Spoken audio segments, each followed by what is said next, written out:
O que a gente tem que pensar é, será que os outros ministros ficariam com medo? Começariam a boicotar também o Alexandre de Moraes? A gente sabe como aconteceu com o Teori Zavascki, né? Deputados dos Estados Unidos pedem que Trump aplique punições ao Alexandre de Moraes. Vanessa Moreira, você acha, cadê o Moraes? Bota o Moraes aí na tela. Eu acho que o Alexandre de Moraes está preocupado, hein, Vanessa? Gente, isso aí não vai dar em nada. Tem alguns pontos que eu quero destacar disso daí. Primeiro ponto é, uma estratégia realmente que ela é fundamentada, que ela tem de fato um poder de execução, ela é divulgada como sucesso e como vitória, igual está fazendo toda a rede de jornalistas que trabalham de lá de fora dos Estados Unidos para o bolsonarismo. Eu acho que isso é meio burrice, né? Você divulga o resultado concreto. Mas quando você faz a divulgação prévia, é apenas para mostrar o serviço de uma ala que está lá, política, como se essa pessoa estivesse trabalhando de fato, e não é isso. Outro ponto, são apenas 2 deputados da bancada que estão solicitando isso. Será que o Trump vai acatar o pedido de 2 deputados? O outro deputado eu não conheço, mas a Salazar, ela depende majoritariamente da sua representatividade do povo latino. Ela sempre, há algum tempo, já entendeu que colar com Eduardo Bolsonaro, colar com o bolsonarismo, vai dar uma notoriedade imensa a ela diante do público latino. E esse público latino é muito relevante para as eleições dessa deputada em específico. É a representatividade dessa deputada. Então, ela precisa mostrar que está atuando contra as ditaduras aqui na América Latina. É isso que está acontecendo. São estratégias apenas marqueteiras para iludir você, que é uma pessoa de bem. E o último ponto é, vamos supor que esses únicos 2 deputados, amigos do Eduardo Bolsonaro, e que por questões estratégicas estão coladas com essa ideia, consigam que o Trump faça aí as sanções contra o Moraes. Ok. Como é que ele vai fazer essas sanções contra o Moraes e isso vai repercutir em algum resultado interno aqui no Brasil? Alguém já levantou o patrimônio do Moraes nos Estados Unidos? Porque até hoje, eu já fiz perguntas, inclusive no próprio X, de maneira bastante educada a esses jornalistas que ficam neutralizando a população brasileira de bem, né, que ainda acredita no Bolsonaro, mas é de bem. E eu já fiz perguntas, o que ele tem nos Estados Unidos? Ninguém sabe responder. Então, se o Moraes, será que ele tem o patrimônio dele todo nos Estados Unidos a ponto disso ter algum tipo de impacto na sua vida? Se ele não puder viajar para os Estados Unidos, vocês acham que vai acontecer o quê? Que diferença fará? A gente tem na Venezuela diversas pessoas participantes do regime, generais, uma série de pessoas participantes do regime ditatorial venezuelano que já dura mais de 2 décadas, que tem sanções pessoais nos Estados Unidos, sim, não podem entrar, não tem, se tinham bens, está confiscado, não podem ter bens lá. Sim, e a ditadura venezuelana, aconteceu o quê? O que aconteceu com esses generais? Eles estão presos, mortos, executados pelo Estado americano? Não. Eles continuam participando do regime e continuam se nutrindo dele. Então, gente, vamos parar de ilusão. Não vai acontecer nada, na prática, de bom para a população brasileira. Muito pelo contrário. Esse tipo de notícia sem resultado, ela só tem 2 finalidades. Trabalhar a mente do brasileiro para que ele enlouqueça, achando que vai acontecer sempre alguma coisa até 2026. Esse é um dos objetivos. E o outro, irritar mais ainda o sistema, que vai avançar de maneira estrondosa para cima da gente que está morando aqui no Brasil.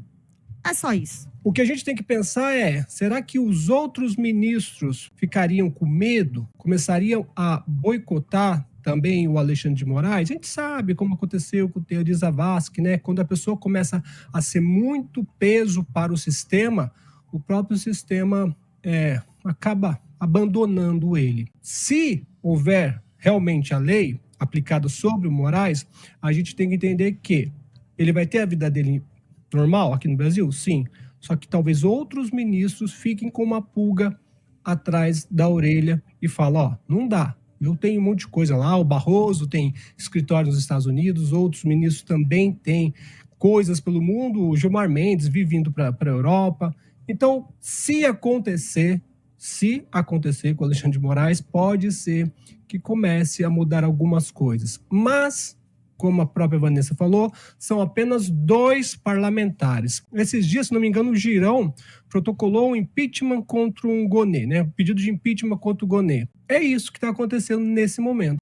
Gustavo Gaia coloca alguma coisa, impeachment contra Moraes. Daí vai lá, alguns deputados assinam, não dá em nada. O Girão, impeachment contra o Gonê, não dá em nada. Então, é isso que está acontecendo em relação a esses 2 parlamentares americanos. Eles pediram, né, para ser incluído o nome do Moraes nessa lei. Gente, não é sendo pessimista, né, mas provavelmente não vai acontecer nada. Outro problema é que, como a gente já está acostumado, né, Timóteo, Vanessa, é esse oba-oba dos jornalistas, influenciadores, políticos, que talvez entenda trazer esse oba-oba como engajamento para si próprio. A gente vê alguns influenciadores agora se candidatando para o Senado. Então é isso que alimenta o seu público, a esperança. Então eles vão continuar, não, vencemos, agora o Moraes se ferrou e tudo mais, porque alimenta o público, alimenta visualizações traz dinheiro, patrocínio. Então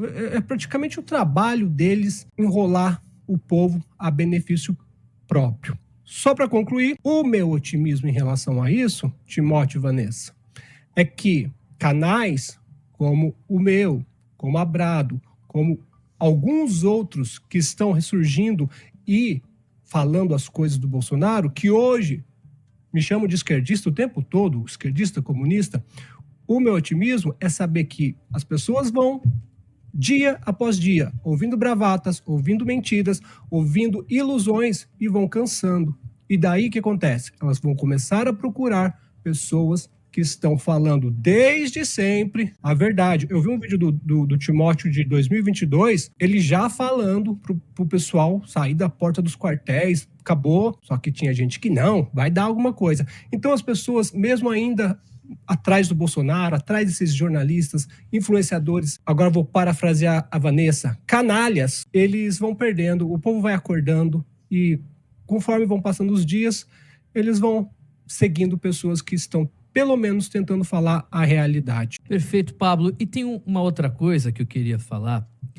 No mercado financeiro, tem um negócio que a gente fala de evento flopado. Por exemplo, semana retrasada, o mercado, a comunidade Bitcoin estava aguardando o anúncio do Trump de uma suposta compra, uma reserva de bitcoins. Inclusive, eu também estava aguardando, falei na rádio. E isso foi disseminado na imprensa por muito tempo. Muita gente vai comprar, e o mercado, inclusive, subiu. O mercado, o valor do Bitcoin. Quando chegou no dia do evento, o que aconteceu? O Trump disse justamente o contrário, não vai comprar bitcoins. O que aconteceu com o preço do Bitcoin, do ativo? Despencou. Eu vejo também na política, na estratégia política utilizada pelos bolsonaristas, porque eles estão fazendo um estardalhaço arretado com esse negócio do Moraes e dos deputados que estão pedindo essas penalidades ao Alexandre de Moraes. Já pensou se flopar também? O que vai acontecer? Tá entendendo? Coloca o Pablo na tela aí, por favor. Tá entendendo, Pablo, o que eu tô dizendo? Já pensou? Sim. Você fala durante 2 semanas, os deputados, pressão, manda documento para todo mundo. Jornal Globo tem matéria disso, todos os jornais.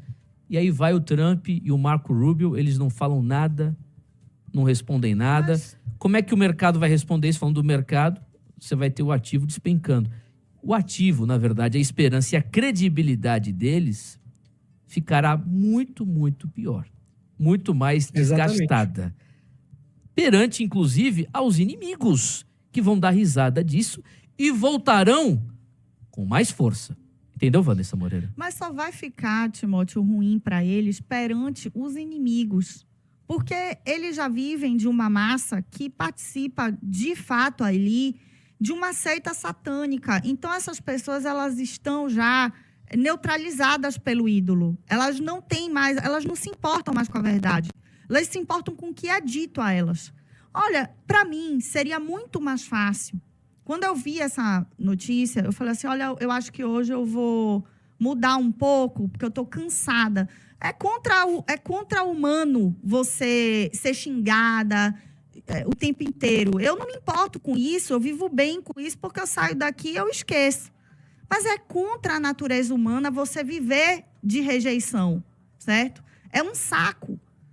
Só que eu não estou aqui falando a verdade, eu não mudo de vontade, assim, de falar a verdade, porque eu quero que o público, eu quero falar a verdade para eu acertar no futuro. Não é isso, não é pessoal. É porque eu tenho um compromisso, em primeiro lugar, antes de ter com esse público xingador, é com Deus. Eu não posso estar aqui falando besteira, falando mentira para iludir ninguém, porque eu não estou afim disso. Para a minha vida, não é para a vida de ninguém, não, porque com os outros eu de verdade não me importo. Eu me importo comigo. E não do ponto de vista material, do ponto de vista espiritual. Eu não vou estar aqui falando mentira. Agora, é impressionante como as pessoas amam a mentira. E eu vou dizer uma coisa aqui, Timóteo, você está muito otimista. Não vai acontecer nada se, de fato, eles derem para trás nesse ponto. Porque vão inventar mais uma narrativa.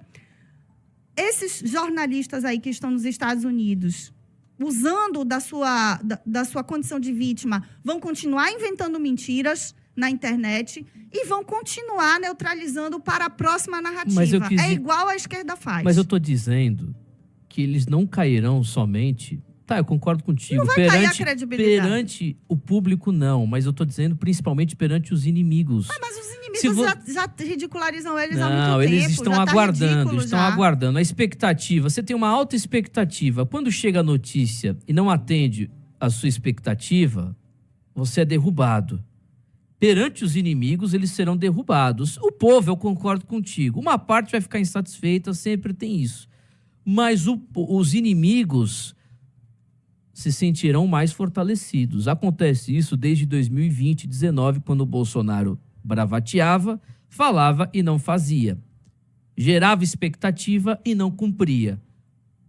Como no mercado gera uma expectativa e o fato não acontece, o negócio despenca. E já está despencando há muito tempo politicamente para eles. Eu estou dizendo do ponto de vista político. Por exemplo, partidos do Centrão estão vendo que eles estão perdendo força. Viram no Rio de Janeiro, só os idiotas, desculpa aqui, débeis mentais da seita, que ainda não acompanham, que não viram a verdade sobre o que está acontecendo. Então, eles estão perdendo perante a opinião política, a classe política, Vanessa, é o mais importante. Agora, perante o povo, isso tanto fez, tanto faz. Não muda nada. A expectativa que é gerada, os jornais, já pensou o estrago depois, na próxima semana, no UOL, na Folha de São Paulo, que vai movimentar a classe política, inclusive os presidentes da Câmara, da Assembleia Legislativa, do Senado, da Câmara dos Deputados, eles vão ainda mais crescer em cima do Bolsonaro. Olha, é isso que eu tô dizendo, a maior resposta de que a classe política já desconsidera o bolsonarismo foi o pronunciamento do Hugo Mota ontem em relação à anistia. Foi o pronunciamento do próprio Kassab, depois do Bolsonaro abraçar ele lá em cima do trio. Então, assim, a classe política está pouco se lixando. A classe política já entende o bolsonarismo como algo abjeto, ridículo e sem o menor valor. Só não enxerga isso quem não quer enxergar. Entendeu? Eles já entenderam. E o termômetro foi a manifestação. O termômetro deles foi a manifestação. Mas ainda eles aguardam. Eu acho assim, eles na estratégia... Ô, Pablo, o que você acha? Eu tô vendo o seguinte, que esse negócio de dar essa notícia inicialmente, poderia, que nem a Vanessa falou, esperar acontecer para depois falar, né? Não aconteceu nada, eles estão fazendo festa mais uma vez por causa de um documento, de um pedido Eu acho que o desfecho pode ser ainda mais grave. Pablo Sonati. Eu entendo assim, a maioria ou muitos continuarão dormindo e sendo alimentados por esse tipo de conversinha, de narrativa, etc. Mas eu vou contar para você o que aconteceu na minha vida e com algumas pessoas próximas a mim. Naquele discurso, na manifestação de 2022, 7 de setembro de 2022, só me corrija se eu estiver errado o ano, foi que o Bolsonaro disse Alexandre de Moraes deixa de ser canalha, não foi? 21. 2022? 21, 21. E o que aconteceu logo depois? Ele foi lá e assinou a cartinha, o acordo lá com o Moraes, com o Temer, enfim. Naquele momento, eu já tive algumas pessoas próximas a mim que falavam, tô fora. O que ele fez foi dar para trás. O que aconteceu de lá para cá foi acontecendo vários fatores dessa mesma forma. E cada vez que acontece uma situação dessa, que eles põem a banca, não, vai dar, e não dá, vai caindo um pouco de pessoas da seita. Isso é. Então, cai. Todos não vão. Assim, esses dias uma mulher falou que o Valdemar já pagou pelos crimes, falou para mim, então ele tá livre para... Sabe? Então tem gente que não vai acordar. Mas eu entendo que as pessoas que têm um pouquinho de sensibilidade, de entendimento, às vezes a pessoa até tem entendimento, Timóteo, mas levanta às 7 horas da manhã, chega em casa às 7 horas da noite, não tem tempo de acompanhar a política. Quando para e acompanha, fala, não vai dar em nada não. Mais uma bravata essa dos dois parlamentares que estão, pode ser que até dos dois também, porque tudo que tem lá tem aqui, né? Então pode ser que sejam dois bravateiros lá também. Mas o que vai acontecer? Vai caindo em descrédito, as pessoas vão cansando de todo dia, 72 horas. A gente tem alguns jornalistas nos Estados Unidos que é todo dia uma novidade diferente, não acontece nada, e eu acho que não todos, mas grande parte da população vai se conscientizando que nada vai acontecer. E a gente vê na última manifestação, onde o público foi muito menor do que era antes. Excelente, Pablo. São 9 horas e 19 minutos. Eu concordo em gênero, número e grau com o seu comentário. Vai perdendo, perde. A cada dia perde. A questão é essa. O Bolsonaro não consegue mais adeptos. O teto dele foi eleição 2022. Depois, desde então, vem caindo. Aliás, entretanto, porém, todavia, foi em 2021. Como o Pablo disse, estou falando de militância mesmo, porque muita gente já não gostando do Bolsonaro foi lá e votou nele em 22. Mas em 21, depois do ocorrido lá da cartinha do Temer, eu conheço familiares que foram para a manifestação aqui em Salvador, por exemplo. Eu fui. Devem estar assistindo o programa agora, foram lá. E depois, no outro dia, ficaram pirados, revoltados. Com razão, né? Quem não ficou, pelo amor de Deus, aquilo ali foi o negócio mais vergonhoso da história da política. E tem gente que ainda... Mas eu tenho que ir. Você faria o quê se fosse ele? Por que você não é candidato? É ridículo. Mas ele vem perdendo. Então, desde 2021, o Bolsonaro já não... Ele vem perdendo lentamente. A curva, o gráfico do Bolsonaro não está tão íngreme assim, tá? A linha tá tão íngreme, né? Então, até 2026, ele vai perdendo mais, sobe um pouquinho, depois abaixa mais, fica mais íngreme. Essa é a linha, o ciclo de baixa do Jair Bolsonaro.